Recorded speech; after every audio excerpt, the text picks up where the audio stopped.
Americans need to have a serious conversation about what Taiwan means to the United States. Because we're dealing with an issue here that could end up in war with a nuclear power. And if you're going to go to war with the Chinese over this issue, it had better be a vital interest of the United States, critical to U.S. security and well-being. It does not meet that bar.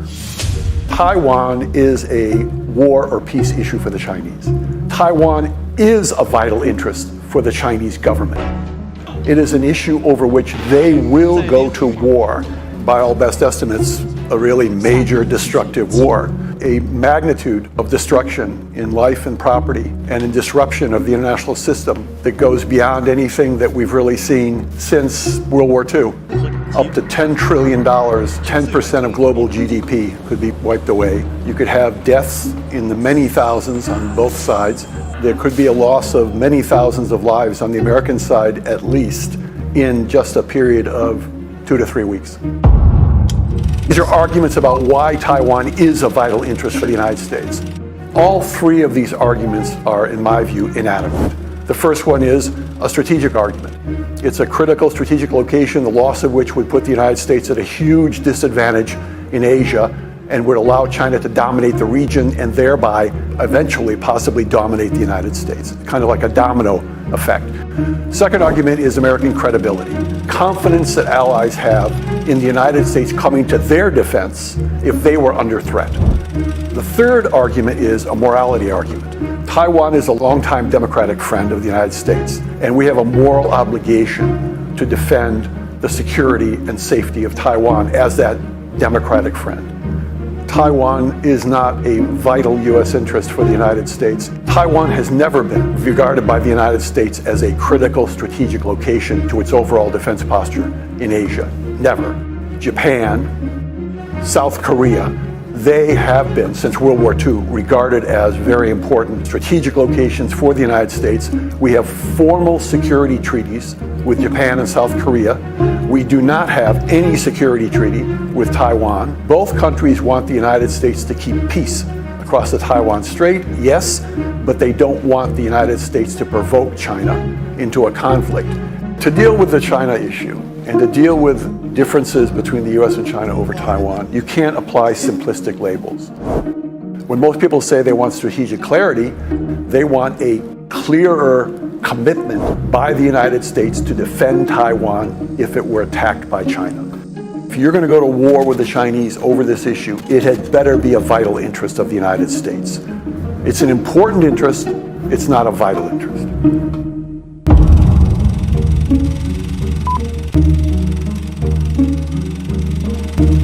Well, among those people who are the most hawkish in viewing China, they simply assume that the Chinese only respect force.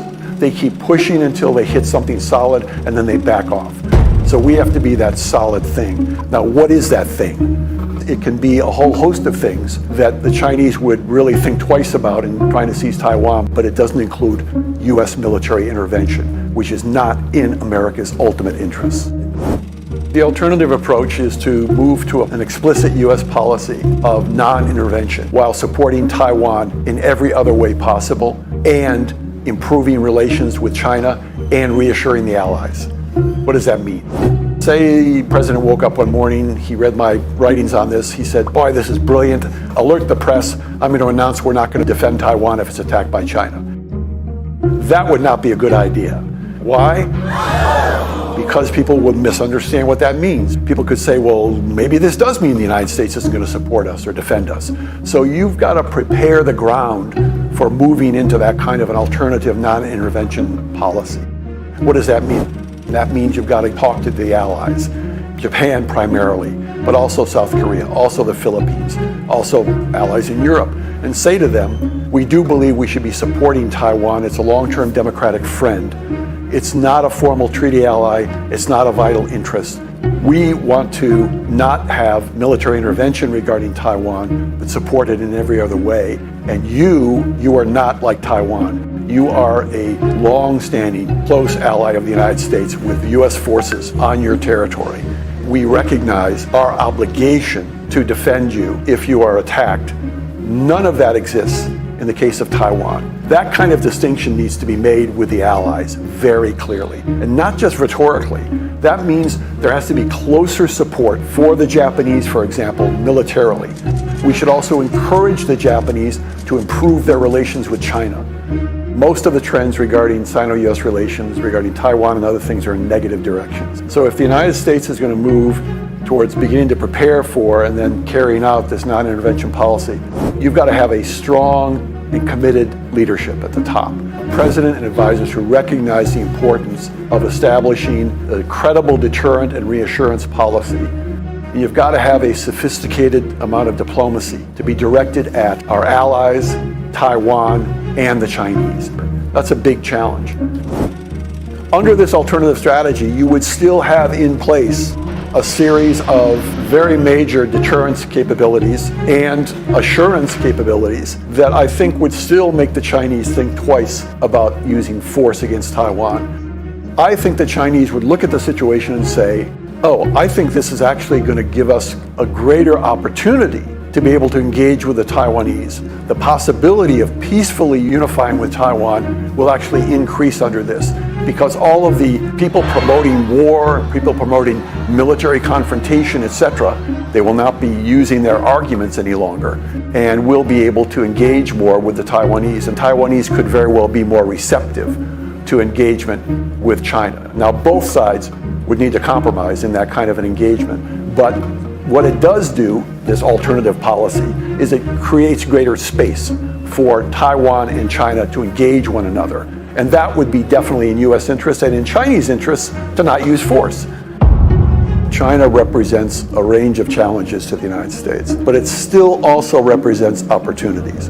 That's a dirty word in Washington these days, to talk about China as an opportunity. But it's true. You just have to be very real, open-eyed, realistic in looking at China. The Chinese are not a democracy. They have an autocratic government. They are repressive in many ways, but they also have interests, deep interests, that are shared by other countries and that are shared by the United States. And the challenge is to shape, balance deterrence and reassurance, and also have strong elements of cooperation that produce incentives to avoid the worst casing on both sides.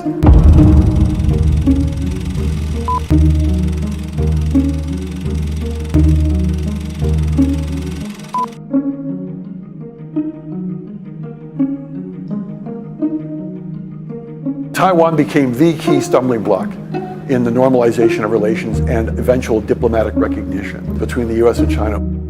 So you had a series of communiques that the U.S. and China signed, much of which dealt with Taiwan. The United States stated that it understood, it acknowledged the Chinese position that Taiwan was a part of China. It did not challenge that position. However, it did not formally recognize that Taiwan was part of China. The U.S. position on Taiwan is that the legal status of Taiwan has yet to be determined. It's allowed Taiwan to be put on the back burner. It has allowed Taiwan to not be at the front of the U.S.-China competition. Normalization saw a basic agreement and understanding between China and the United States that traded two concepts. The Chinese discarded their notion of liberating Taiwan by force in favor of a policy of peaceful unification as a first priority. That didn't mean that they would absolutely never use force if necessary, but our priority is peaceful unification. That was a shift. The U.S., by its part, said we uphold the one China policy. We acknowledge the Chinese position on this. We will have only unofficial relations with Taiwan. We will not regard Taiwan as a strategic location for the United States. Those two assurances now are eroding on both sides. And that is what's creating the problem over Taiwan. Taiwan is ultimately not a military question. For China, Taiwan is fundamentally a political issue. It's an issue to do with the legitimacy of the nation, the defense of the integrity of the Chinese state. When you threaten the idea of unification by saying, for example, that Taiwan needs to remain permanently separate from China, or Taiwan should be recognized as a sovereign, independent nation like any other nation. You are fundamentally posing to the Chinese the idea that you want to separate Taiwan permanently from China. That political question is absolutely key. The Chinese would look at that as the United States throwing out the one China policy, treating Taiwan as a sovereign, independent nation, and treating it as a security ally, all of which goes against the commitments and the agreements that we reached with China at the time of normalization. All of them.